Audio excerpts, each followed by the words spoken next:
what I'm about to say is not bias against the Ohio State University. That's how I take it. It is not at all. It is not at all. Okay? For instance, I can talk positively about Buckeyes. I can. Garrett Wilson yesterday for the Jets, he sparked, he flashed. It was exciting. I loved it. Well, that's different. I loved it. That's your guy. No. I loved it. I can also say against your Justin Fields, to me, right now, right here and now. October 31st? Of 2022, right now, the most developed and clear, biggest upside, I can't believe I'm saying this, quarterback of the 2021 draft class right now. Yeah. Yes, sir. But only one of them got a win yesterday. I know. Dude, I just see what I'm seeing. I see what I see, and I love what I'm seeing out of him. I love what I'm seeing out of him more than what I'm seeing out of Zach Wilson. Trevor Lawrence yesterday had a game, but a terrible pick that was. And I know this is like maybe snapshot week-to-week stuff. I like what I'm seeing out of Justin Fields. JT Tuimoloau. One of the greatest defensive performances you will see in college football. Just took over. Ever. In the second half. Ever. He puts the wow in Tuimoloau. Nice. Thank you. He wrecked the game against Penn State. That Harrow Club buffet was all set up in State College. And he wrecked it. He wrecked it. A game wrecker, game changer. And I just want to say this. For the Saturday of Thanksgiving weekend, let's have a plan. I think we'll have a plan. We'll have a plan for that kid. No tight ends. No tight ends near him. Grown-ass men who are corn-fed and at least 325 pounds better be standing in front of him with an ability to move laterally. Otherwise, they're going to be thrown out of the club, the Harrow Club. Okay, so I can do this, and I meant every word I just said. So what I'm about to say is not meant in any way, shape, or form to be Buckeye bias. But somebody in the Cowboys organization has got to tap Zeke on the shoulder. I don't know who that is. It's Jerry. Because I don't know if Jerry wants to do it. Maybe Stephen Jones got to tap Jerry on the shoulder, and Jerry's got to tap Zeke on the shoulder and say, your touches are cut. You're not cut. We're going to need you. Oh, we need you. Yeah, okay. We need you. We're going to need you a lot. We're inspired by your eating and your ability to pass block and your ability to punch the ball in the end zone. We love your red zone abilities. But the days of you getting 25 touches and we're riding you to victory are over.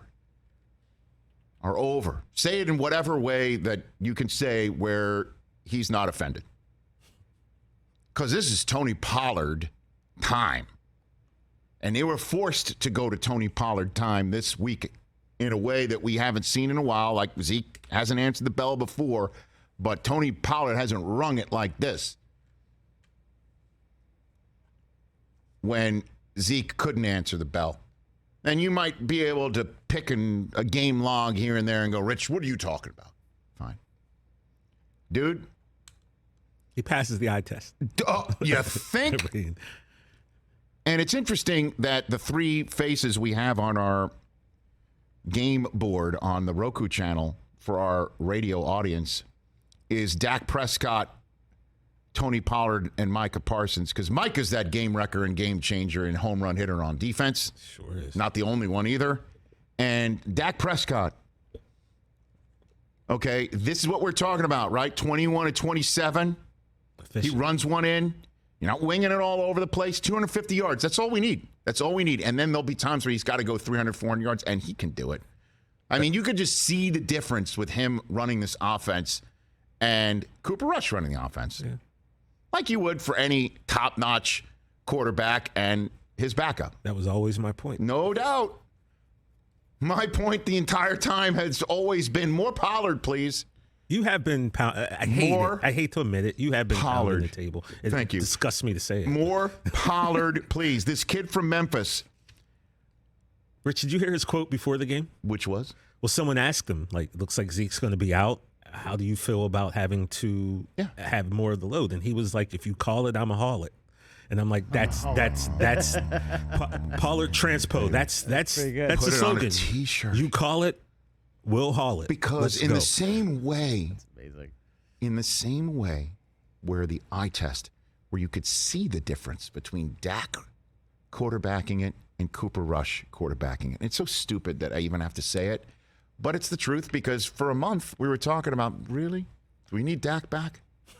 So that was a conversation in so many parts of the NFL media. It was a filler. And when we had our conversations about that, that was just to tweak you in your direction, TJ.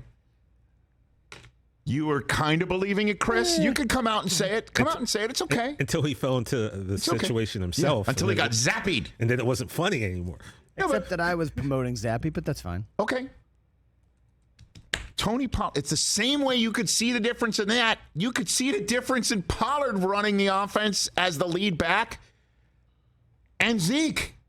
Come on. And I know it's heresy to say it because Zeke is one of the big three when Cooper was there and Dak was ascending. And every penny that he got from Jerry, I think at the time he totally deserved.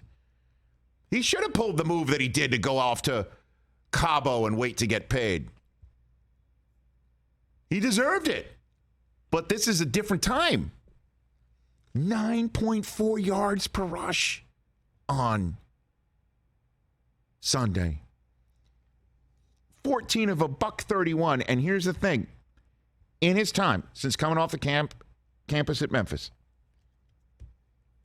when he gets 15 or more touches, the Cowboys are 8-0, averaging, wait for it, 42.9 points per game. Jesus. He is a home run hitter. And when Dak is having issues connecting with CeeDee Lamb, and we're seeing a lot of Hender shots. Nothing wrong with that. Nah. You got to push the ball down the field, and CeeDee Lamb did catch a touchdown yesterday, but when you got to push it, you need that big chunk play, and you need to tell the Bears when they're beginning to feel themselves, not today. And you can't always get that Micah Parsons fumble return because not all quarterbacks will be athletic enough to jump over him instead of being able to just touch him down. That's what Justin Fields was too athletic for his own good yesterday. Yeah. You need Tony Pollard. That's what I'm saying. More Pollard, please. And I know he can't. Nobody's in the league of pass protecting like Zeke at the running back position. Nobody. He's one of one. He is a unicorn. He is great at it. And Cowboys fans remember one year, right, where Romo wasn't protected on by one of his backs in front of him, and he got blown up. I totally get it. But I trust Mike McCarthy to know this and to be able to. You got to get Pollard 15 touches a game or bust. Yeah. Or bust. He's a playmaker, man. Yeah, and you got one. And they're so rare in this league. The Jets just lost theirs. Could have used Breece Hall yesterday when things got slogging down and the Belichick way against the Jets roosted again. Could have used Breece Hall. You got your playmaker in this day and age. You got to ride him. My 2 cents on the Cowboys. I don't hate those 2 cents. Who are now, by the way, in second place. In second place. And they hit their bye, and they're going to come back, and they're going to be nice and healthy. And they're at Green Bay, which is not nearly as scary now. I'm always worried about it. You should be, because, that ain't an easy place to play.